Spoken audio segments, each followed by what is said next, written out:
पहले मैं अपने गुरु शिव के चरणों में प्रणाम करता हूँ। तत्पश्चात साहब दीदी को मेरा प्रणाम है और उपस्थित सभी भाई बहनों के चरणों में मेरा प्रणाम। देखिए, मैं भजन गायक नहीं हूँ। जब से मैं शिव को गुरु बनाया, अपने गुरु शिव का काम जो है बढ़ाने के उद्देश्य से कुछ गाने लगा, कुछ भजन बनाने लगा। मैं तो सोचा भी नहीं था, क्योंकि मैं जब साहब के डेरा पर जाता था तो साहब कहते थे, लिया सतीश हारमोनियम, अब भजन हो जाओ। तो साहब दीदी कुछ भजन को शोध ही की, लेकिन फिर भी देखिए धीरे धीरे जो है हमको हारमोनियम भी बजाने नहीं आता था, उन्हीं के दया से सीख लिए।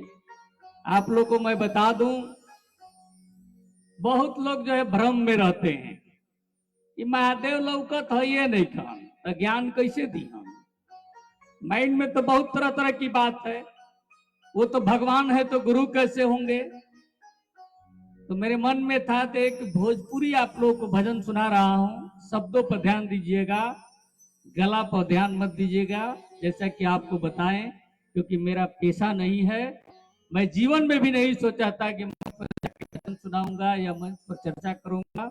ये सारा खेला शिव को गुरु मानने के बाद हुआ और महादेव और साहब दीदी के आशीर्वाद से, दया से हुआ।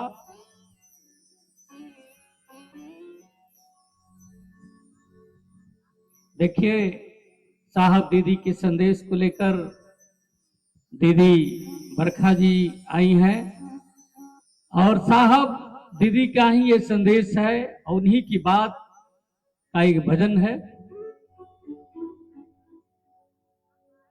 भरम छोड़ी भोला के गुरु मानी,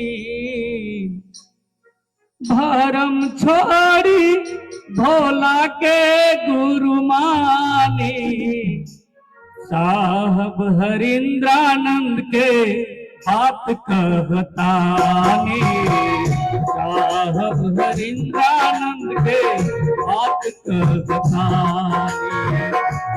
भरम छोड़ी भोला के गुरु मानी, भरम छोड़ी भोला के गुरु मानी, साहब हरिंद्रानंद के बात कहतानी, साहब हरिंद्रानंद के बात कहतानी।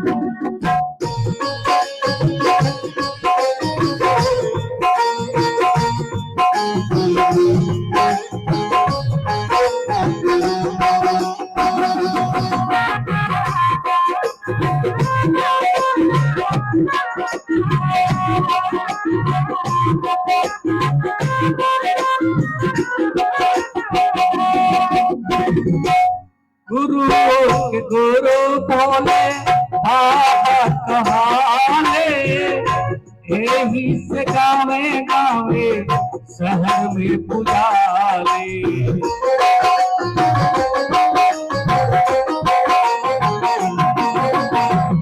गुरु के गुरु बोले बाबा कहाले, यही से गावे गावे शहर में पुजारे। रिश्ता शिव गुरु से आप जोड़िए, रिश्ता शिव गुरु से आप जोड़िए, साहब हरिंद्रानंद के बात कहतानी, साहब हरिंद्रानंद के बात कहतानी। भरम छोड़ी भोला के गुरु मानी, भरम छोड़ी भोला के गुरु मानी, साहब हरिंद्रानंद के बात कहतानी, साहब हरिंद्रानंद के बात कहतानी।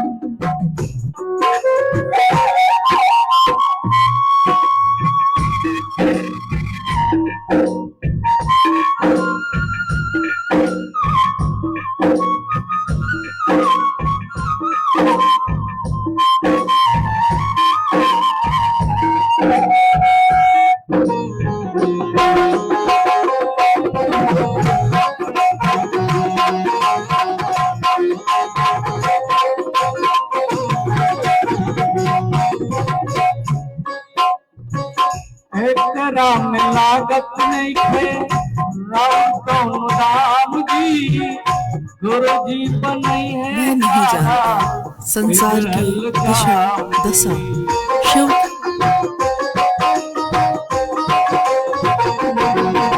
एकरा में लागत नहीं थे राम कौन राम जी गुरु जी बनई है सारा बिगड़ल काम जी सिर पर तीन सूत्र के पालन रौकारी सिर पर तीन सूत्र के पालन रौकारी साहब हरिंद्रानंद के हाथ कहतारी साहब हरिंद्रानंद के हाथ कहतारी परम छोड़ी भोला के गुरमानी परम छोड़ी भोला के गुरमानी राम हरिंद्रानंद के हाथ कहतारी साहब हरिंद्रानंद के हाथ कहतारी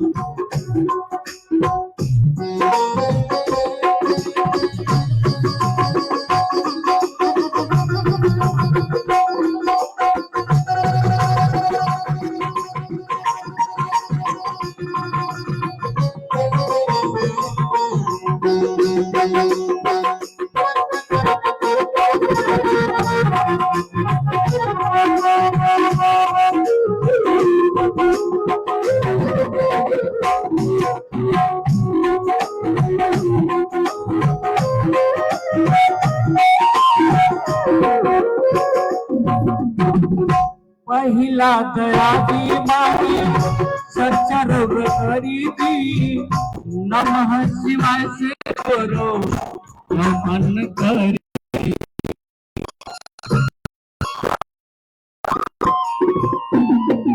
पहिला दया दी माही चर्चर करी दी नमः शिवाय से गुरु के करेगी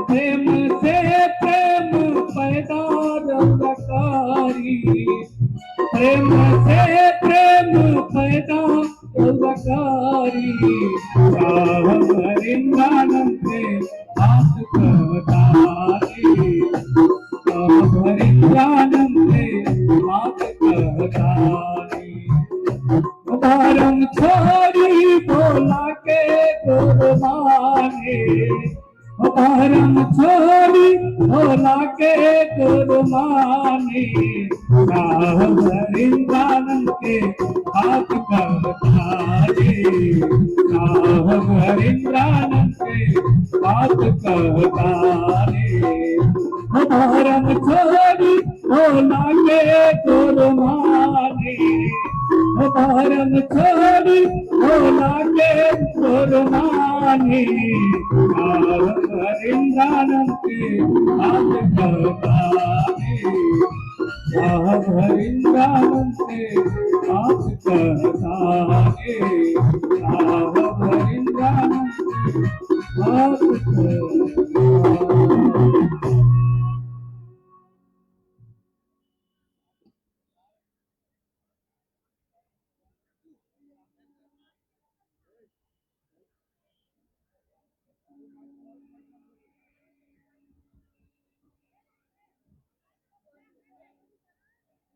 साहब दीदी की महफिल, हम आप सभी सौभाग्यशाली हैं। आइए हम सभी मिलकर इस महफिल में साहब दीदी के दरबार में सर झुकाते हैं। उनसे आशीर्वाद की कामना करते हैं। और इस पल में हम आप सुनेंगे दीदी बरखा आनंद जी को। हमारा आग्रह है कि आइए अपनी अभिव्यक्ति, आपकी लगन, आपकी जिद जो है साहब दीदी के संकल्प की स्थापना की, उस यात्रा की अभिव्यक्ति हम चाहेंगे कि हमारे बीच बांटिए आप, ताकि गुरु भाई गुरु बहनों को संकल्प की स्थापना में संबल मिल सके। साहब दीदी का संदेश के साथ आई हैं आप, उनका संदेश एक एक व्यक्ति तक पहुंचे, इसी विषय पर हम इनसे सुनेंगे। आओ आओ चले शिव की ओर। कुछ जिज्ञासाएं हैं जिनका समाधान भी दीदी बरखानंद जी करेंगे। आइए सुनते हैं दीदी बरखा आनंद जी को।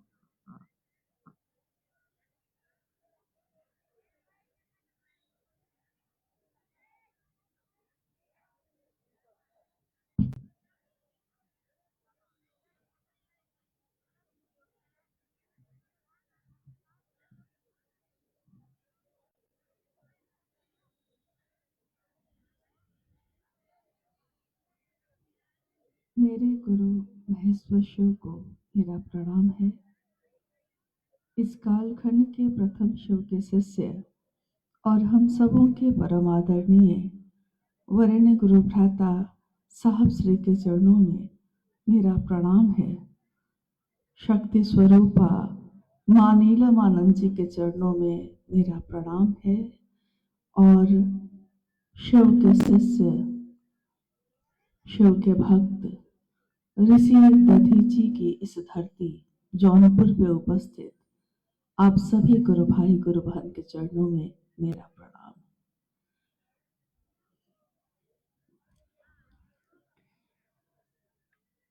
आज का ये शिव गुरु महोत्सव जो आयोजित किया आपने, सैकड़ों गुरु भाई गुरु बहनों ने अपने अथक परिश्रम से इसका आयोजन किया। सबकी मनसा, सबकी इच्छा और कामना एक ही है कि जिस शिव को हमने गुरु बनाया है वही शिव सबके दिलों में धड़कने लगे।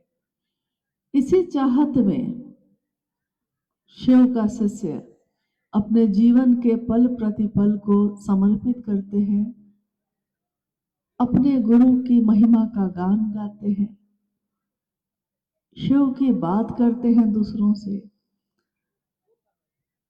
और उन तक ये तीनों सूत्र भी पहुंच जाते हैं।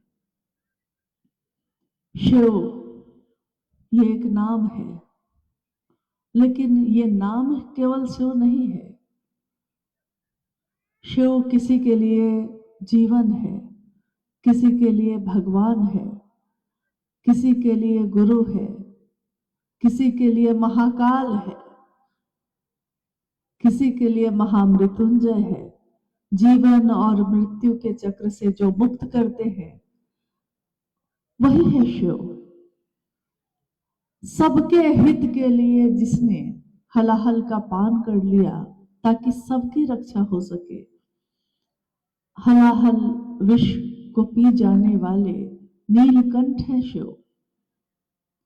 गृहस्थों के, इस जगत में रहने वाले हर गृहस्थ के, गृहस्थों के साकार आदर्श, यानी ऐसा आदर्श जो दिखता है, महसूस किया जाता है। गृहस्थों के भी साकार आदर्श उमा के पति शिव। प्रथम पूज्य गणेश के पिता, कार्तिकेय के पिता शिव, और महाकाल यानी काल भी जिससे डरता है, काल भी जिनके नियंत्रण से बाहर नहीं जा सकता, महाकाल शिव। अघोर यानी कोई हलचल नहीं, शांत है, अघोर शिव, महाऔघरेश्वर शिव। शमशान में जो साधना की पद्धतियां हैं, उनके भी इष्ट, उनके भी आराध्य कपालेश्वर शिव।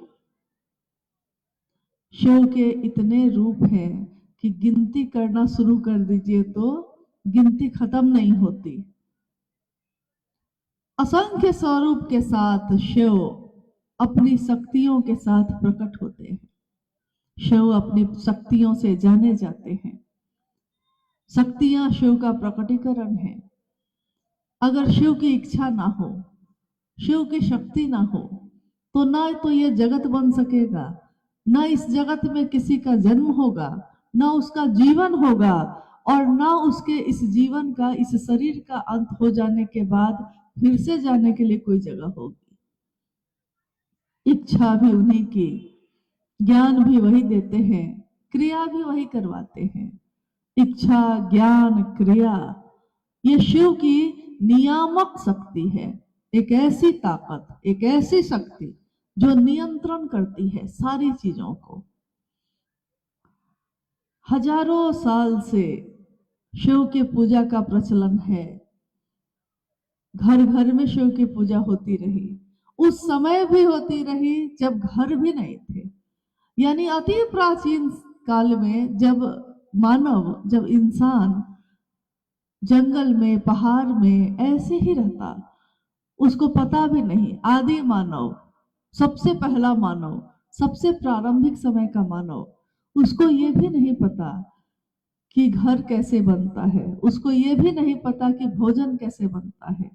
उस समय के भी जो मानव थे, तो जब झंझावात होते, तूफान होते, तो उन्होंने उस शक्ति को, जो परम शक्ति दिखाई नहीं देती लेकिन इन चीजों से उनकी रक्षा करती है, उसको नाम दिया रुद्र। इस जगत में पहला नाम महादेव का जो आया, उसके बाद पशुपति, उसके बाद तो उनके नाम लोगों के सामने, उनकी बात जो प्रकट होने लगी, लोगों ने ही नाम देना शुरू कर दिया। शिव ने खुद को शिव नहीं कहा, जगत ने शिव को शिव कहा है। शिव तो वही है, शिव तो एक ही है, लेकिन मेरी नजर में कुछ और है, आपकी नजर में कुछ और है, आपकी चाहत कुछ और है, मेरी चाहत कुछ और है। महादेव तो वही है। कोई उनसे संतान चाहता है, कोई उनसे संपत्ति चाहता है, कोई तीनों लोगों का भूखंड चाहता है, कोई ऐसा भी है जो उनके लिए, अपने शिव के लिए अपने जीवन का सर्वस्व दे देता है। कोई शिव से मांगता है और कोई शिव को देता है। मांगने का प्रचलन तो बहुत पुराना है। महादेव की पूजा के साथ साथ महादेव से मांगने की कामना सबके अंदर होती रही। किससे मांगे, कहाँ जाए? और ये हमारा आपका दोष नहीं है कि हम मांगते हैं महादेव से। ये जगत महादेव की, ये दुनिया महादेव की। तो जब दुख होगा तो किसके पास जाएंगे? महादेव के पास जाते हैं। सुख होगा तो फूल और प्रसाद किसको चढ़ाएंगे? तो महादेव को चढ़ाते हैं। मांगना हमारा दोष नहीं है, लेकिन इस जगत में आके हम भूल जाते हैं कि रहना नहीं देश वीराना है। इस देश में रहना नहीं है हमको, आपको हमेशा सुना है हमने, सोचना है, लेकिन समझ नहीं है। शिव गुरु के रूप में, ईश्वर के रूप में आपके सारे मनोकामनाओं की पूर्ति करते हैं। वही शिव गुरु के रूप में शिष्य के उद्देश्य का परिमार्जन करते हैं। शिष्य का उद्देश्य हो सकता है संतान हो सकता है उसकी कामना संपत्ति हो, लेकिन शिव गुरु के रूप में उसके उस उद्देश्य का, जिस भी उद्देश्य से वो शिव के पास गया है, उस उद्देश्य का परिमार्जन करते हैं, यानी आपके उद्देश्य को पूर्ति भी कर देंगे, लेकिन उसी उद्देश्य को धीरे धीरे धीरे धीरे शिवोन्मुख करते हैं, यानी शिव की तरफ उन्मुख करते हैं। महादेव की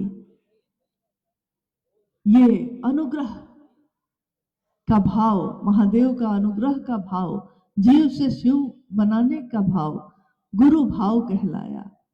ये गुरु भाव है, और उधर से तो गुरु भाव है, लेकिन अगर जगत के लोग शिष्य का भाव नहीं देंगे तो मामला आगे बढ़ेगा कैसे? कोई भी रिश्ता दोनों तरफ से बनता है। पति है, कोई पत्नी नहीं तो पत्नी का भाव नहीं, पति का भाव अकेले लेके कोई खड़ा रहे तो क्या उसका घर, उसकी गृहस्थी बच सकती है? क्योंकि दो सत्ताओं में ये पैदा होती ही होती है, पैदा दो सत्ता में होती है। किसी भी संबंध के बारे में कोई भाव पैदा दो में होता है, लेकिन दोनों को एक दिन एक कर देता है जब प्रेम होता है। चाहे वो पति पत्नी में हो, चाहे वो माँ बेटे में हो, चाहे वो भाई भाई में हो, चाहे जगत में रहने वाले इंसान का ईश्वर से हो। यही प्रेम ईश्वर का से हो जाए तो भक्ति है, इंसान से हो जाए तो लौकिक प्रेम है। बात तो वही है, बस अंतर यह है कि आपने चाहा क्या है, किया क्या है। हम सब ने शिव को अपना गुरु बनाया। हमारे अंदर ये समझ नहीं थी, हम पहले से नहीं जानते थे। हालांकि आपने अभी सुना, भाई परमेश्वर जी जब अपनी चर्चा कर रहे थे शिव की, तो उन्होंने कहा कि घर घर में, खासकर जिस प्रांत में हम लोग रह रहे हैं, जी रहे हैं, घर घर में रामायण, गीता, महाभारत की कथाओं का प्रचलन रहा है। संध्या काल में हमारे बुजुर्ग खाट पे बैठकर सारी पंक्तियां झूम झूम के पढ़ते और अपने बच्चों को बताते हैं। आज भी ये है। आश्चर्य की बात यह है कि उसमें लिखी सारी पंक्तियों को लोगों ने पढ़ा। शिव को गुरु मानने की जो बात है, उस पंक्ति को भी पढ़ा, लेकिन वहां रुके नहीं, ध्यान नहीं दिया। जैसे बहुत सारी चीजों पे हम ध्यान नहीं देते, गुजर तो गए हैं, आंखों ने देखा है उस चीज को, रास्ते से गुजर रहे हैं, कहीं पे कोई घर बना है, कहीं पे कोई बगीचा है, गुजरने के बाद कोई कहता है कि देखा, आप देख रहे थे उसी तरफ, आपकी आंखों के सामने से गुजरा वो, लेकिन आपका मन वहां नहीं ठहरा, तो आप कहते हैं नहीं देखा। तो उन ग्रंथों में, पुराणों में, वेदों में, उपनिषद में और जो भी आध्यात्मिक ग्रंथ हैं, उन सब में विभिन्न स्वरूपों में शिव के बारे में लिखा गया। तुम त्रिभुवन गुरु वेद बखाना, गुरु शंकर रूपिणा। गुरु कैसा हो तो शंकर जैसा हो, शंकर गुरु होंगे तब ना गुरु जैसा, उनके जैसा। गुरु होते हुए भी अगर शिष्य नहीं हो, गुरु कितना भी विद्वान हो, अगर उसके शिष्य ना हो तो उस गुरु की सार्थकता नहीं, उस गुरु का जो परिणाम हमारे जीवन में होना चाहिए वो नहीं हो सकता।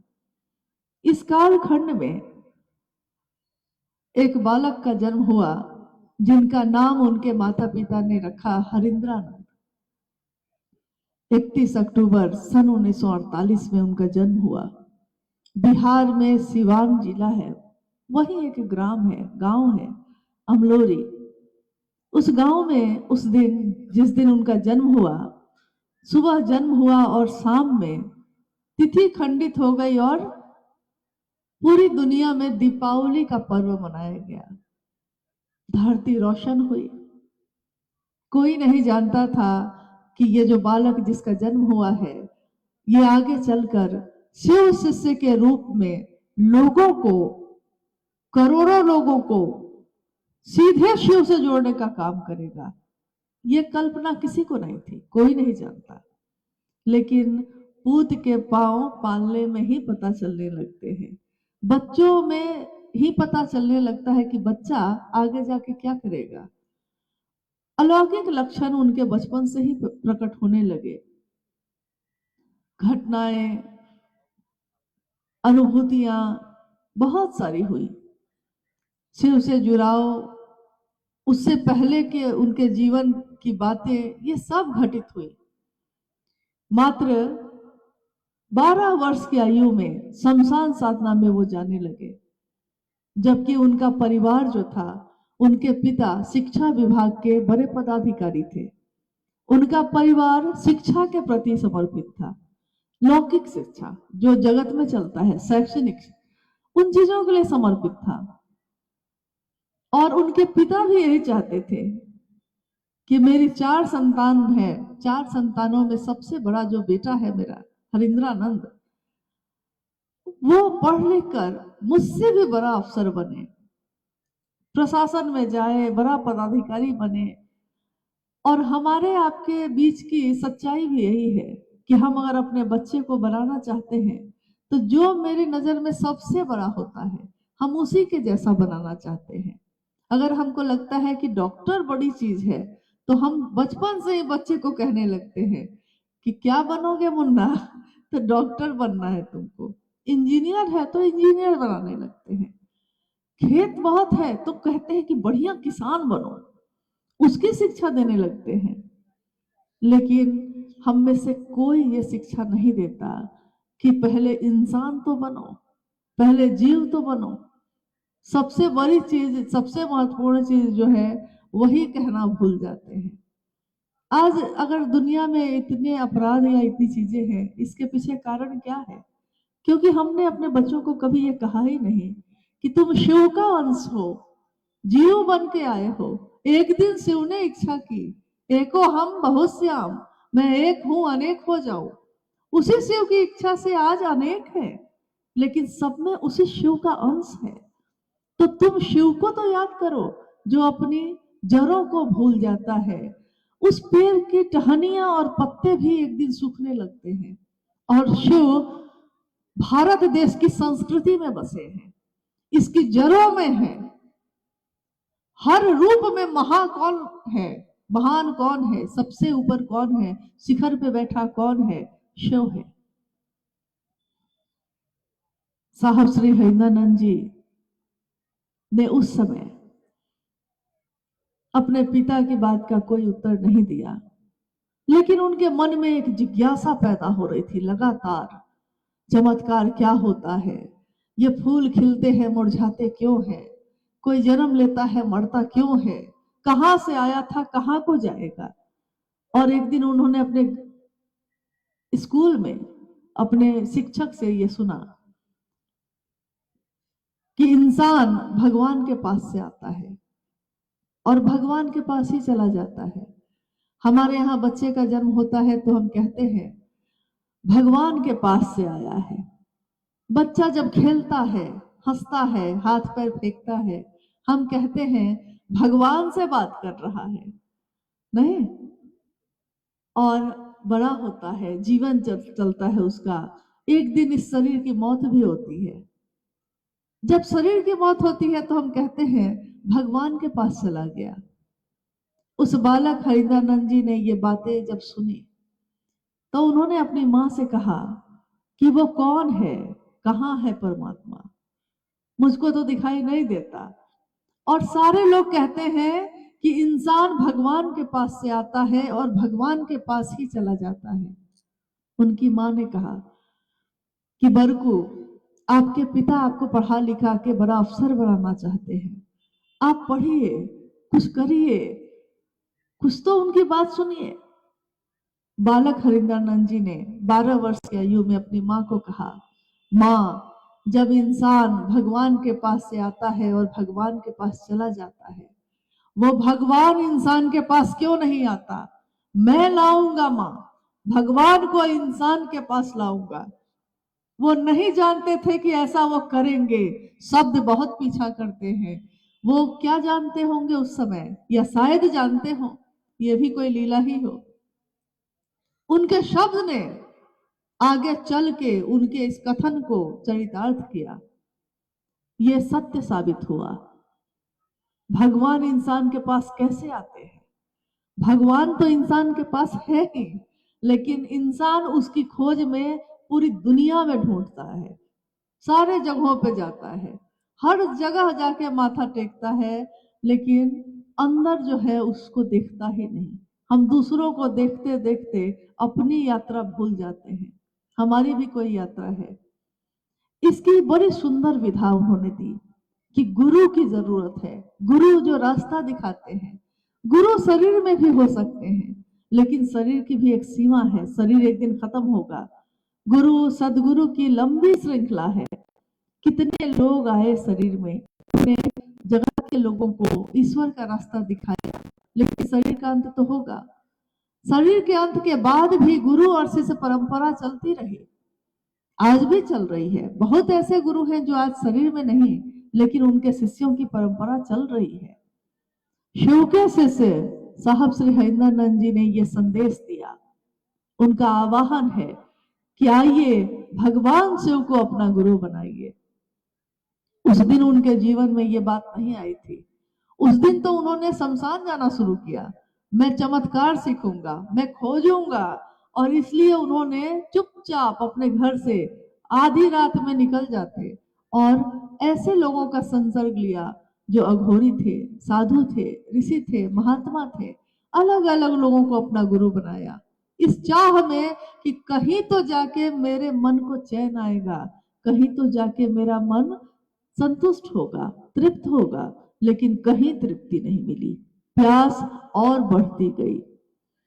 गहरी प्यास लगी हो तो आप क्या करिएगा? प्यास बहुत गहरी है, करिएगा क्या? थोड़े से गुजारा नहीं हो रहा। और आगे का उनका जीवन 14 वर्षों तक इसी तरह चलता रहा। विभिन्न तरह के मंत्रों की साधना, उपासना, जप इसी में चलता रहा। उन्होंने सन 1961 से शमशान, पहली बार वो 1961 में शमशान गए थे, तब से शमशान जो जाना शुरू किया तो जाते ही रहे। सिलसिला रुका उस दिन जिस दिन सन 1974 में उन्होंने शिव को अपना गुरु बनाया। और ये अद्भुत बात है। पहुंचना तो उनको वही था, लेकिन बीच का जो समय था वो भटकता रहा। जैसे हमारे आपके साथ भी हुआ। हम भी एक दिन वहां पहुंचे, उनके संदेश तक पहुंचे, उन्होंने जो कहा है शिव को अपना बनाओ वहां तक पहुंचे, लेकिन उससे पहले हमारा जीवन थोड़ा भटकता रहा, कभी इनकी बात पे, कभी उनकी बात पे। और एक दिन हमारे जीवन को ठौर मिला। हमारे पास तो कोई था कहने वाला, साहब हरिंदरानंद जी के पास तो कोई नहीं था ये कहने वाला, लेकिन उनके मन ने कहा। मन जो सूक्ष्म है, इस पूरे शरीर में हाथ दिखाई देता है, पैर दिखाई देता है, अंग अंग दिखता है, यहां तक कि इस शरीर के अंदर भी जो चीजें हैं सब दिख सकती हैं, लेकिन वो मन कहाँ है ये किसी को नहीं दिखता। मन जो अदृश्य है, इन आंखों से देखा नहीं जा सकता, लेकिन उसी मन से ये पूरा शरीर संचालित होता है। और उसी मन ने, क्योंकि वो सूक्ष्माति सूक्ष्म सत्ता है शिव, मन भी सूक्ष्म है, स्थूल चीजें दिखाई देती हैं, सूक्ष्म चीजें महसूस की जाती हैं, वो दिखाई नहीं देती। जैसे ये हवा जो अभी ठंडी ठंडी बह रही है, ठंड लग रही है, लेकिन ये जो हवा ठंड लगा रही है ये है कैसी? दिखती नहीं है, एहसास कराती है, प्राणों को चलाती है। वैसे ही वो शिव भी महसूस किए जाते हैं, आत्मसात किए जाते हैं, मन में उतारे जाते हैं। सूक्ष्म चीजें मन में ही उतरती हैं, क्योंकि सूक्ष्म है मन, सूक्ष्म है वो सत्ता। मन के द्वारा ही इस शरीर में उसका संचरण होता है। और उस दिन साहब के मन ने कहा, गुरु भगवान होते हैं तो भगवान ही गुरु क्यों नहीं है? भगवान मतलब शिव। उन्होंने जो सुना था तब तक समझा नहीं था, उन्होंने शिव को अपना गुरु बनाया। सन 1980 के दशक से जब वो मधेपुरा में मजिस्ट्रेट हुए, उनके जीवन में जो घटनाएं हुई थी शिव को गुरु बनाने के बाद, उसमें से एक घटना ये भी थी कि वो बालक जो रातों में शमशान साधना करता रहा इतने वर्षों तक, दिन में स्कूल भी जाता रहा, कॉलेज भी जाता रहा, कानून की पढ़ाई भी की उन्होंने। पटना के लॉ कॉलेज से कानून की पढ़ाई कर जब वो बाहर निकले, उन्होंने बिहार प्रशासनिक सेवा की परीक्षा दी। पहली बार में आईपीएस भी कंप्लीट किया, दूसरी बार में वो चूंकि उसमें मेडिकल का कुछ मामला आ गया तो दूसरी बार फिर एक जो परीक्षा हुई और डिप्टी कलेक्टर के रूप में उनका चयन हुआ। एक ऐसा बालक जो एक तरफ तो आध्यात्म की धरती पे बढ़ रहा था और दूसरी तरफ लौकिक जीवन में भी सीधे ऊपर की तरफ चल रहा है, बढ़ रहा है। ये बड़ी अद्भुत सी बात है, क्योंकि अगर कोई सांसारिक जीवन में आगे बढ़ता है तो वो आध्यात्म में नहीं जा पाता, और कोई अगर आध्यात्म में चला जाता है तो वो फिर संसार के लोगों के साथ नहीं जी पाता। लेकिन यहाँ तो बड़ी अद्भुत बात है, संसार का जो ये जगत का जो काम है वो भी और शिव का जो काम है वो भी, ईश्वर और जगत के बीच का संतुलन है, उनका नाम है शिव श्री हरिंद्रानंद जी। उन्होंने अपने जीवन से, अपने आचरण से, अपने चरित्र से ये दिखाया कि शिव का शिष्य कैसा होता है। वो सिर्फ बोलता नहीं, मनसा वाचा करुणा तीनों से वो एक होता है। हमारे आपके बीच बहुत लोग होते हैं, कोई मन से तो सही बोलता है लेकिन वचन और कर्म उसके दूसरे होते हैं। कोई वचन से बहुत अच्छा होता है लेकिन उसकी मनसा कुछ और होती है। लेकिन यहाँ ऐसा नहीं हुआ, जो उन्होंने कहा वही उन्होंने किया।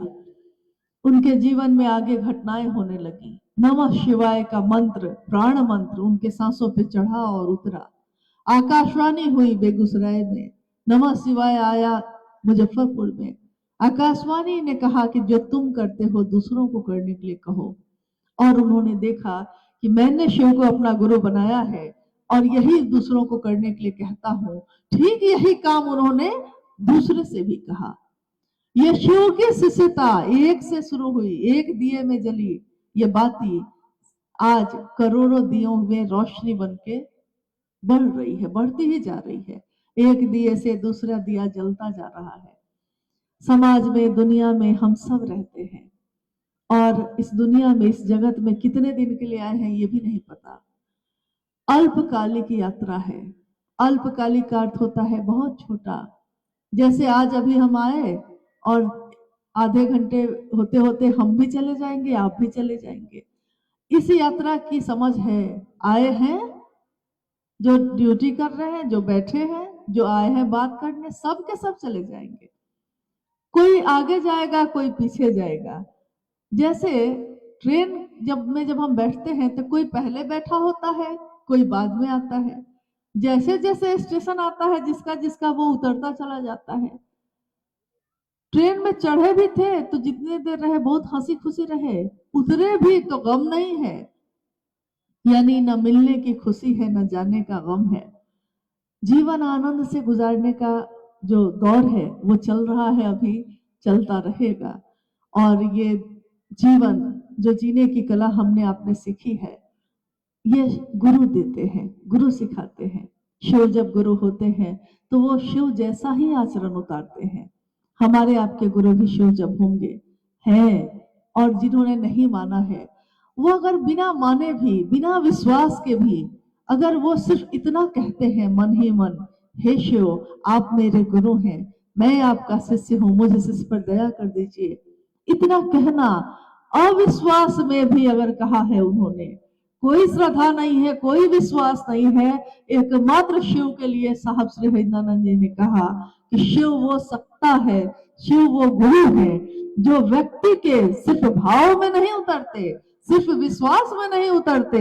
उन्होंने कहा है कि शिव व्यक्ति के विचार, विश्वास, अविश्वास, श्रद्धा, अश्रद्धा, संशय, यहां तक कि उन्होंने कहा कि कुविचार भी अगर है, खराब सोचा है आपने लेकिन सोचा है शिव, तो उस पे, उसके तल पे भी उतरकर व्यक्ति के मन का परिमार्जन कर कर शिव से, परमात्मा से उसका ऐक्ट सुनिश्चित करते हैं। और ये उन्होंने सिर्फ बोली में नहीं कहा है, ये उनके जीवन की आवाज है, ये उनके प्राण बोलते हैं। क्योंकि उन्होंने अनुभूत किया इस चीज को। शिव की दया ना हो तो कुछ भी नहीं हो सकता। शिव की दया ना हो तो हम उनकी चर्चा भी नहीं कर सकते। शिव की दया ना हो तो हम सुन भी नहीं सकते। शिव की दया ना हो तो हमारी एक सांस भी आगे नहीं चल सकती। हमारा ही शरीर है, हमारा ही सब दिल है, हमारा ही दिमाग है, लेकिन अगले पल क्या सोचेगा आप भी नहीं जानते।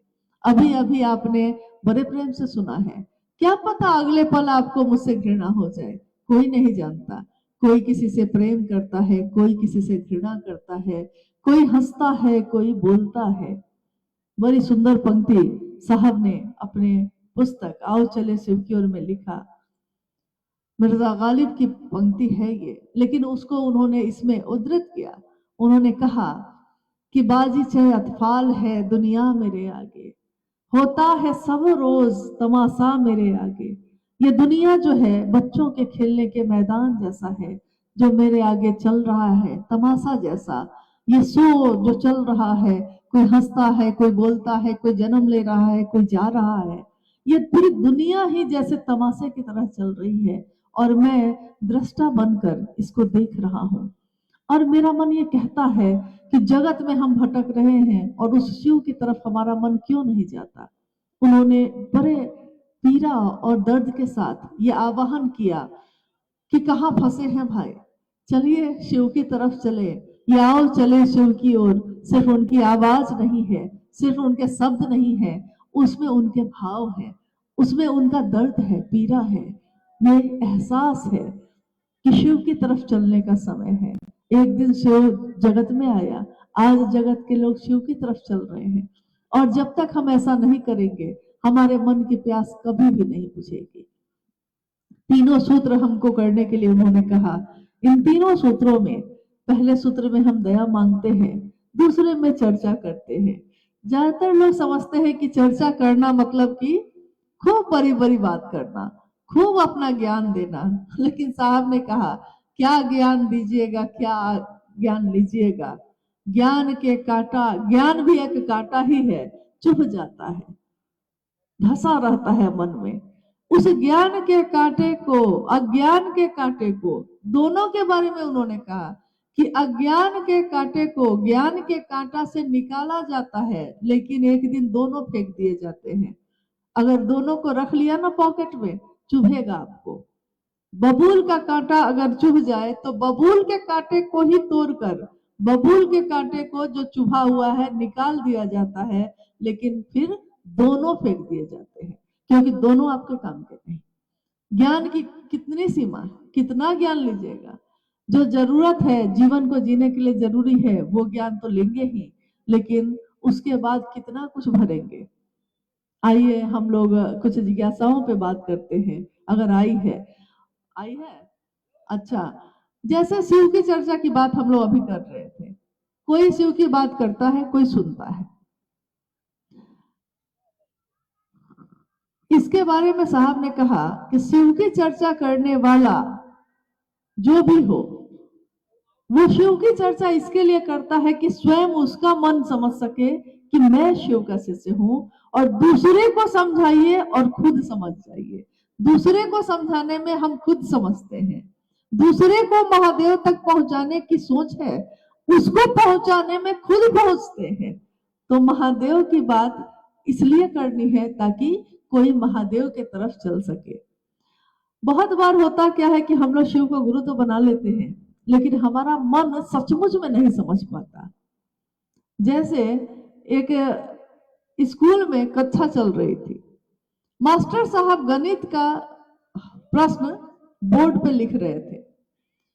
कभी कभी हमारे आपके साथ ऐसा होता है कि जो चीज हमको आती रहती है अचानक आप भूल जाते हैं। जिस प्रश्न को मास्टर साहब ने लिखा था बोर्ड पे, उस प्रश्न को लिखने के बाद उसका हल वो भूल गए, दिमाग से ही उतर गया। अब विद्यार्थी लोग सामने बैठे हैं, मास्टर साहब बोर्ड पे हैं, और मास्टर साहब को याद ही नहीं आ रहा है कि इसका हल क्या है। तो उन्होंने इसका एक उपाय निकाला। उन्होंने कहा बच्चों को कि तुम में से किसको इस प्रश्न का हल आता है। उसमें से एक बच्चा आगे बढ़ा, उसने कहा मास्टर साहब मुझको आता है। मास्टर साहब ने कहा कि अरे आओ आओ, बोर्ड के मास्टर साहब भी भूल गए थे। उन्होंने कहा आओ आओ तुम बनाओ। तो जब वो हल करने लगा गणित को तो मास्टर साहब ने ध्यान से देखा, कुछ चीजें उनको याद आई, फिर भी पूरी बात नहीं याद आ रही थी, लेकिन वो बोल नहीं रहे थे। तो उन्होंने विद्यार्थियों से पूछा तुम लोग समझ गए? बाकी कुछ विद्यार्थियों ने हाथ उठाया, कहा कि हाँ समझ गए। तो मास्टर साहब ने कहा कि अरे तुम लोग हाथ नहीं उठाए, तुम लोग नहीं समझे?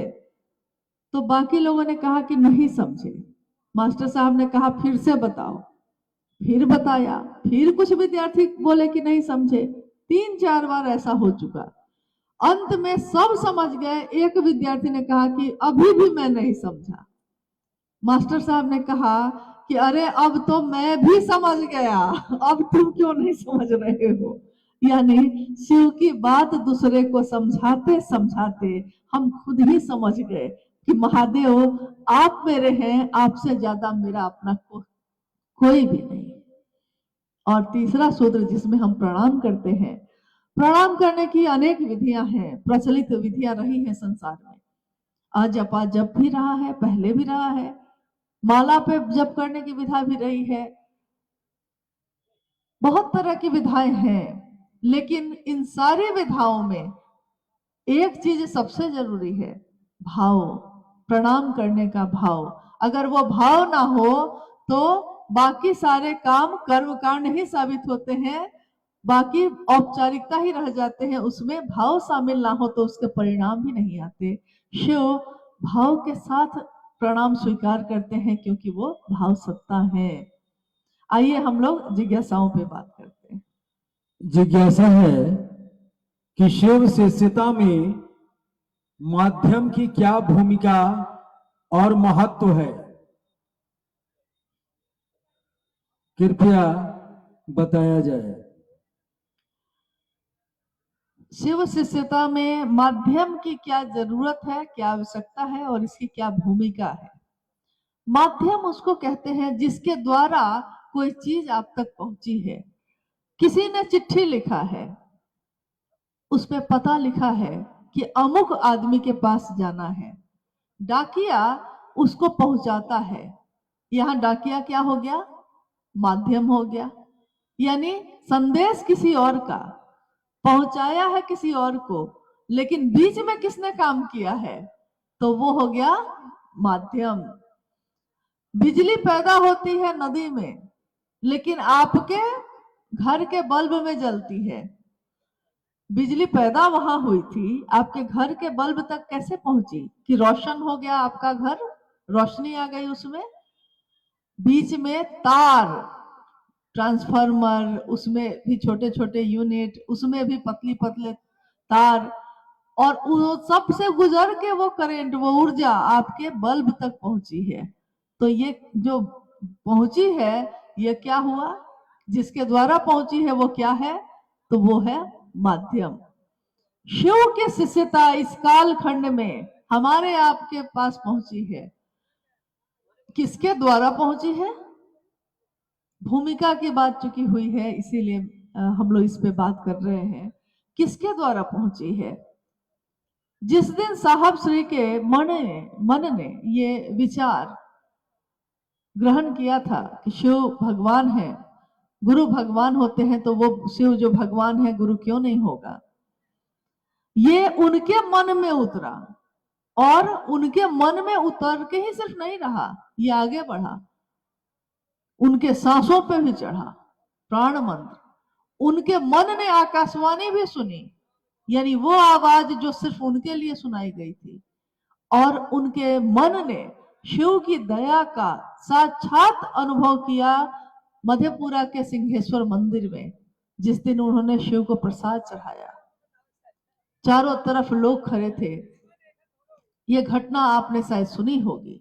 चारों तरफ लोग खड़े थे, और उससे पहले ये हुआ था कि वहां पे वो जिस कार्यालय में अपने जाते थे, मजिस्ट्रेट थे वो उस समय, और कार्यालय में जाने पे पदाधिकारी लोग आपस में बात करते थे। अक्सर वो इस बात का मजाक उड़ाते थे कि हरिंदानंद जी के यहाँ लगता है भूत या प्रेत रहता है जो प्रसाद खा लेता है।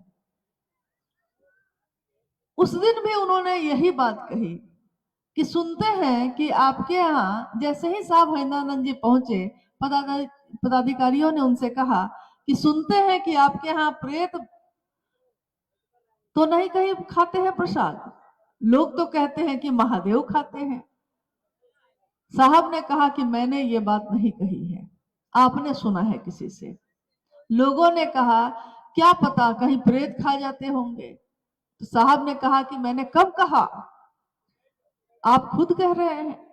एक पदाधिकारी जो थे उन्होंने कहा कि अगर महादेव आपका चढ़ाया हुआ प्रसाद ग्रहण करते हैं तो सिंहेश्वर मंदिर है मधेपुरा में, उसमें आप प्रसाद चढ़ाइए, और अगर वहां ग्रहण कर लेंगे महादेव तो हम समझेंगे कि हाँ महादेव आपका चढ़ाया प्रसाद खाते हैं। साहब ने कहा अपने पदाधिकारी सहकर्मी से कि क्या वहां प्रेत नहीं खाएंगे प्रसाद। उन्होंने उत्तर दिया और कहा कि नहीं, वहां नहीं खाएंगे, क्योंकि वो मंदिर जो है वो श्रृंगी ऋषि के द्वारा स्थापित है और वो इतना ज्यादा जागृत है कि वहां नकारात्मक शक्तियां नहीं जा सकती। और इस घटना के बाद उन्होंने कहा कि अभी चलिए। अब अचानक जो ये घटना हुई तो साहब का मन अकबकाया, क्योंकि उनको ये नहीं पता था कि महादेव प्रसाद कैसे खा लेते हैं। वो तो पूजा घर में रखते थे अपने और प्रसाद ग्रहण हो जाते थे, जो चीजें आती थी सब ग्रहण हो जाती थी, यहाँ तक कि कभी कोई फल बढ़ जाता था, कभी घट जाता था। लेकिन ये कैसे होता था ये इनको नहीं पता, ये तो बस इस भाव से चढ़ाते थे। कर्म कांड क्या होता है, इसका तरीका क्या होता है, ये तो इनको पता ही नहीं था। इन्होंने कहा कि अब कोई उपाय है नहीं, चलना ही पड़ेगा। रास्ते में उन्होंने मां नीलमानंद जी को आवाज लगाई, घर के बाहर अपनी जीप रोकी और कहा नीलम जल्दी से बाहर आओ। मां नीलमानंद बाहर आई। उन्होंने कहा कि चलो ऐसे ऐसे चलना है, रास्ते में बताऊंगा। रास्ते में उन्होंने इस घटना को बताया। वहां पहुंचते पहुंचते मां नीलमानंद भी जान चुकी थी कि क्या हुआ है। रास्ते में उन्होंने 50 रसगुल्ले, एक अरुणा होटल है उससे खरीदे, और मंदिर पहुंचने तक ये समाचार चारों तरफ, जितने पंडित पुरोहित या आसपास के समाज के लोग थे, ये बात फैल चुकी थी कि जो साहब हैं, मजिस्ट्रेट साहब, वो आए हैं, और उनके बारे में लोगों के बीच बहुत तरह की बातें फैली थी। चमत्कार जब होते हैं तो लोग कुछ समझते हैं, कुछ समझते हैं। लोगों के बीच ये था कि शायद ये मजिस्ट्रेट साहब बहुत बड़े तांत्रिक हैं। यहाँ तक था कि अगर इनके घर के सामने से कोई गुजरेगा तो वो भेड़ बना देंगे, इतना तक लोगों के बीच ये बात थी। जबकि यहाँ तो सारा खेला भाव का था, कुछ भी कर्मकांड नहीं थे। उस दिन क्या हुआ कि जैसे ही यह खबर फैली तो सारे लोग जुटने लगे। सबके बीच साहब ने प्रसाद के उस थाल को पकड़ा और अंदर शिवलिंग के पास गए। वो नहीं जानते थे कि कर्मकांड क्या होते हैं, तरीका क्या होता है। उन्होंने अपने मन को महादेव की दया के आश्रय में रख के कहा कि बुढ़ऊ इज्जत रखिए। महादेव को उन्होंने प्रेम से, कभी कभी वो बुढ़ऊ भी कहते, तो उन्होंने उस दिन भी, जो उनकी प्रेम की भाषा थी, जो उनके महादेव थे, अपने महादेव से ये कहा कि बुढ़ऊ इज्जत रखिए, और बाहर आ गए। कुछ क्षण के लिए बिजली चली गई, अंधेरा छा गया। जब तक कोई पेट्रोमैक्स लाता तब तक बिजली आ भी गई, और लोगों ने देखा कि शिवलिंग के पूरब के तरफ जो थाली रखी थी वो अब पश्चिम की तरफ है। प्रसाद की थाली में जो 50 रसगुल्ले थे उसमें से 15 रसगुल्ले गायब थे, बाकी जो बचे 35 थे वो लगता था किसी ने ब्लेड से काट के बराबर भाग में बांट दिया हो। लोग स्तब्ध रह गए और सोचते ही रह गए कि ये क्या हुआ। महादेव की दया की अनुभूति साहब श्री ने उस क्षण में की कि जहां कोई उनका सहारा नहीं था, जहां कोई कर्मकांड वो नहीं जानते थे, और उन्होंने बस अपने मन को अर्पित किया था। महादेव ने उनके इस मन की रक्षा की, उनके इस भाव की रक्षा की।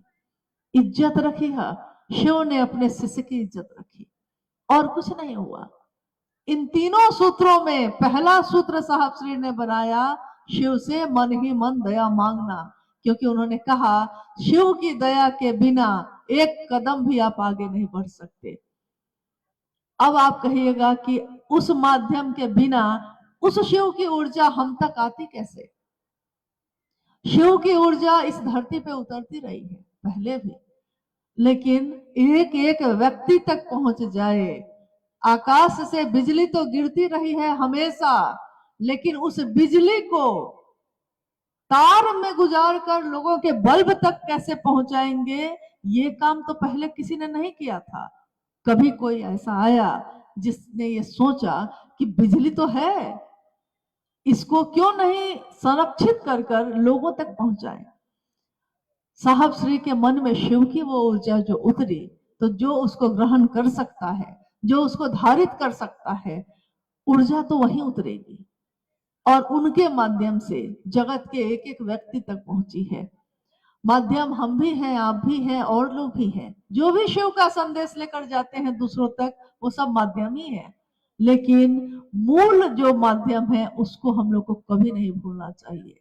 और वो एकमात्र शिव की शिष्यता इस कालखंड में जो आज जन जन तक पहुंची है, उसके लिए साहब श्री हैं। मां नीलमानंद जी ने इस ऊर्जा का पोषण किया है, पल्लवित पुष्पित किया है। इसलिए शिव की शिष्यता इस धरा पे जो बढ़ी है, विस्तार पाई है, उसके माध्यम उसको पहुंचाने वाले हम तक, आप तक, वो साहब श्री हैं, दीदी नीलमानंद जी हैं।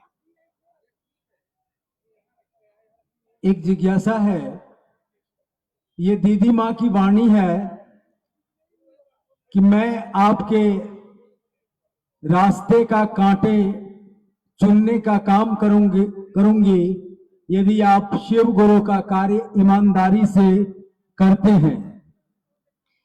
तो शिव गुरु का कार्य ईमानदारी से कैसे किया जाए,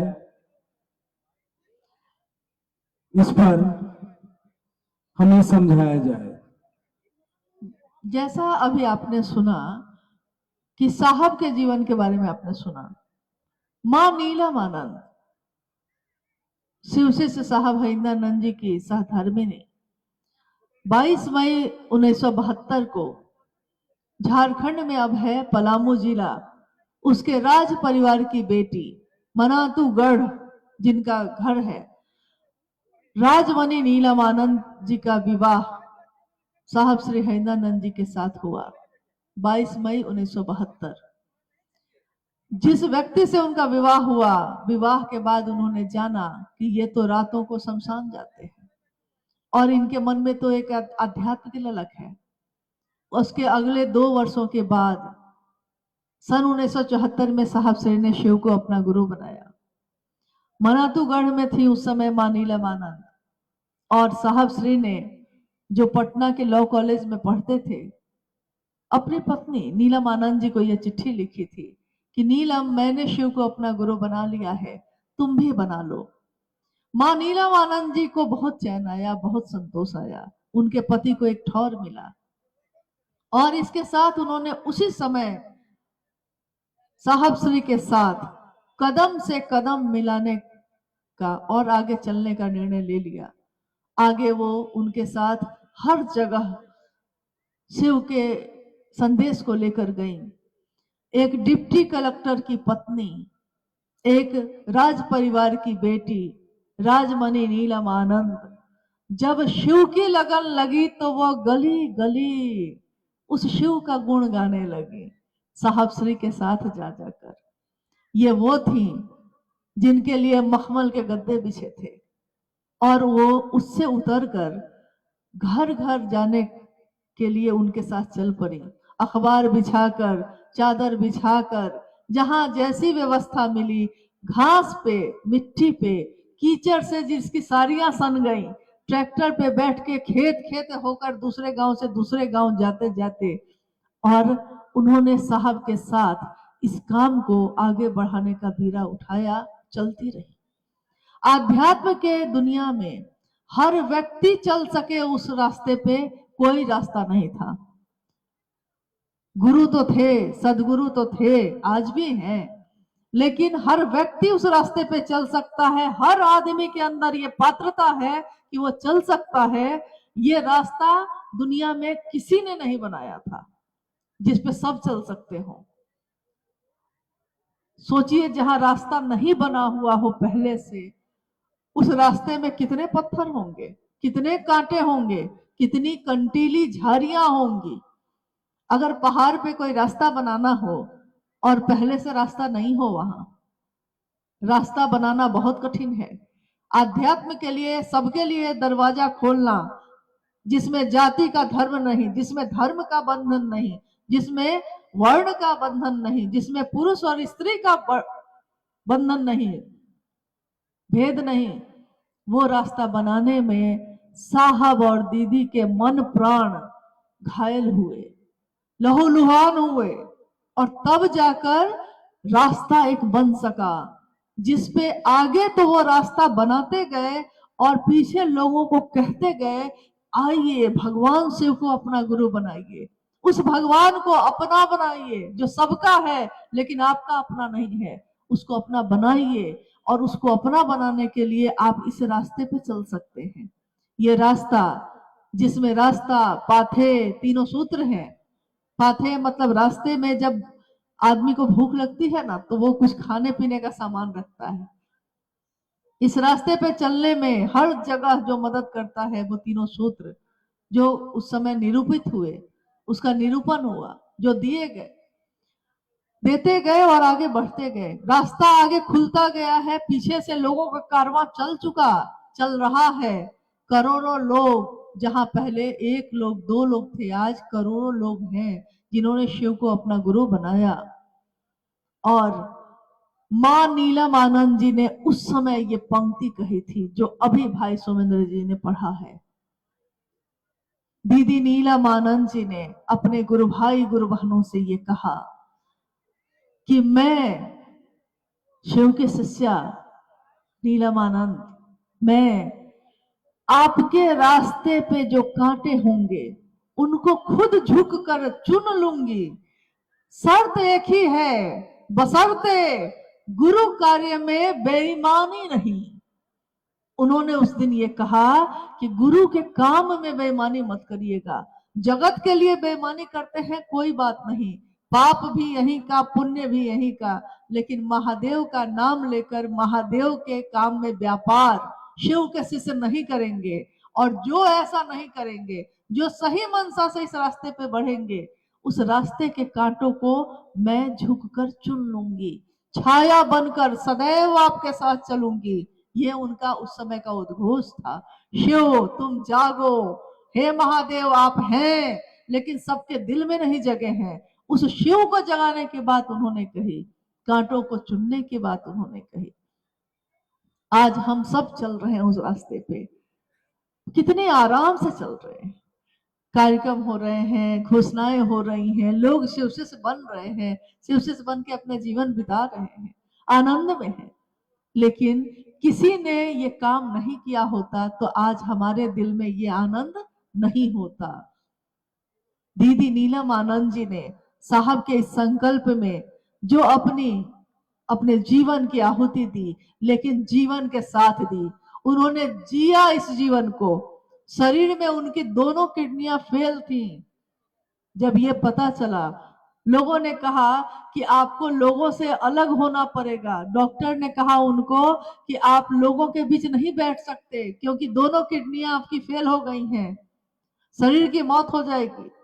और मां नीलम आनंद जी ने उस समय कहा कि जिस दिन मेरा अपने गुरु भाई गुरु बहनों से दूर रहना हो जाएगा तय, मैं उसी दिन चली जाऊंगी। जब मैं अपने गुरु भाई गुरु बहनों के साथ बैठ ही नहीं पाऊंगी तो इस जीवन का मैं क्या करूंगी। और महादेव के लिए से दूसरों के लिए मैंने कहा है, खुद के लिए नहीं कहूंगी, क्योंकि कोई प्रेम करने वाला अपने प्रेमी को, जिसको वो प्रेम करता है, कष्ट नहीं देता, दुख नहीं देता। जीवन में आए, महादेव का काम किया और शरीर का अंत हुआ, लेकिन ऊर्जा जो यहाँ उतरी है, आज भी असंख्य लोगों की अनुभूति है ये कि साहब और दीदी का साथ उनको मिलता है जब भी वो मांगना चाहते हैं, जब भी वो इसको पाना चाहते हैं।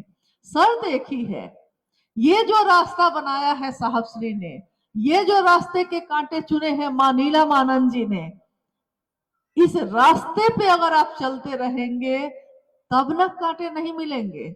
अगर आपने रास्ता बदल लिया तो मंजिल भी बदल जाती है, इसको याद रखिएगा। रास्ते बदलने वाले जो होते हैं वो मंजिल तक नहीं पहुंचते। मंजिल पे पहुंचना है तो जिसने रास्ता बताया है सही, उस पे विश्वास करिए। साहब श्री के विचारों पे, उनकी बातों पे विश्वास कीजिए।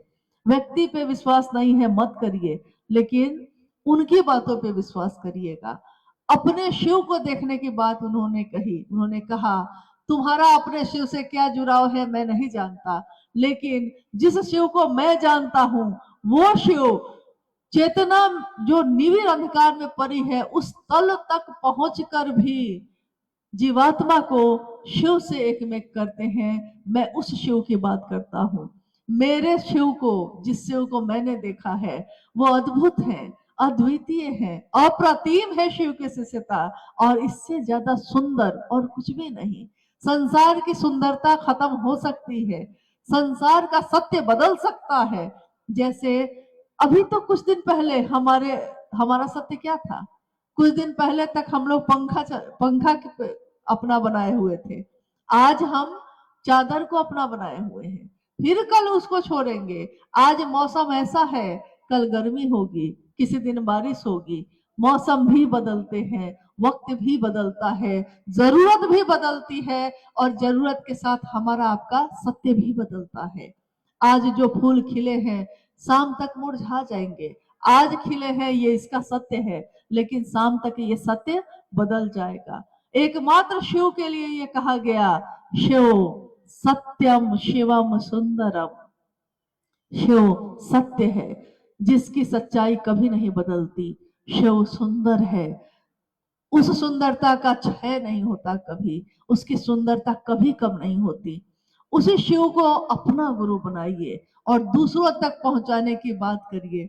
दूसरों तक उसी रूप में पहुंचाइएगा और उसी रास्ते पे चलते हुए पहुंचाइएगा जिस रास्ते का निर्देश, जिस रास्ते को दिखाया है साहब श्री ने। उन्होंने कहा है, इस पथ पे चलने वाले पथिक का, इस पथ पे चलने वाले पथिक का, जो आज हैं, आज भी जो पथिक हैं जो चल रहे हैं, या आने वाले समय में जो पथिक होंगे, जो चलेंगे, हजारों साल बाद भी अगर कोई चलेगा, मैं शिव का शिष्य हरिंद्रानंद उसका पद प्रक्षालन करूंगा। जब शिव के शिष्य अपने गुरु के लिए इस स्तर पे झुकने की बात करते हैं कि वो उन लोगों के पैरों की थकान भी दूर कर देंगे जो उस रास्ते पे चलेंगे। हमको आपको तो चलना है बस। आइए चलते हैं उस रास्ते पे जो उन्होंने दिखाया है। ये रास्ता सुंदर है, सुगंधित है, मन प्राण को आनंदित करने वाला है और शिवमय है। हम सबका जीवन जो साहब श्री ने चाहा जैसा शिव से भरा हो, शिव भाव से आप्लावित हो, इसी की कामना करते हैं। आपने जो ये कार्यक्रम आयोजित किया, इस कार्यक्रम के माध्यम से हर घर में शिव शिष्टता का दिया जले, लोग शिव से जुड़े। यहाँ व्यक्ति से जुड़ने की बात नहीं की गई। आपको हमसे, उनसे, इनसे जुड़ने की जरूरत नहीं। जो जहां है सीधे शिव से अपना जुड़ाव कर सकता है। लेकिन याद रखिएगा, अगर हम साहब श्री के प्रति कृतज्ञ न होंगे, मां नीलमानंद जी के इस आहुति के पीछे हमारा मन नहीं झुकेगा, तो हम उस शिव तक भी नहीं पहुंच सकते। जो कृतज्ञ होता है वो शिव से हो ही नहीं सकता, और जो कृतज्ञ होता है, झुका होता है, एहसान मानता है, वो शिव का शिष्य होता है। इसलिए उस रास्ते पे चलते जाना है, दूसरों को भी चलाना है। कल को हम भी ना होंगे, कल को आप भी ना होंगे, नई पीढ़ियां आएंगी, चलती रहेंगी। शिव के शिष्यता का अलख जलता रहेगा। ये धरती जौनपुर की शिव के शिष्यता से पहले भी आप्लावित हुई है, लेकिन उस समय एक शिव के शिष्य दधीची हुए और देवताओं को जब जरूरत पड़ी जब उनको ये पता चला कि एकमात्र उन्हीं की हड्डी से बना हुआ जो हथियार होगा उसी से उस राक्षस की मृत्यु होगी, तो उन्होंने अपनी हड्डी का भी दान दिया था। एकमात्र ऐसे ऋषि जो इस धरती के थे, शिव के शिष्य, जिन्होंने देवताओं को भी जरूरत पड़ी तो अपनी हड्डी का दान दिया है। यह उदाहरण है, लेकिन एक थे वो। आज लाखों करोड़ों शिव के शिष्य इस धरती पे, इस पूरे भारत वर्ष में, विश्व के कोने कोने में विचर रहे हैं। ये स्थापित मंदिर नहीं है, ये लोग एक जगह स्थापना हो गई हो ऐसा मंदिर नहीं है। ये चलते फिरते मंदिर हैं, जो जहां जाते हैं अपने गुरु शिव के नाम का दिया जलाते हैं। ये चलते हैं, दिखते हैं साधारण, लेकिन सीधे शिव की बात करते हैं, ना अपनी ना उनकी। जो आए हैं यही रह जाएगा, चलिए हम सब चलते हैं, दूसरों को भी चलाते हैं। यही कामना है कि हम सबका जीवन शिवमय हो, सुखमय हो, महादेव की दया सबके दिलों में उतरे। आप सभी के चरणों में प्रणाम। गुरु भाई गुरु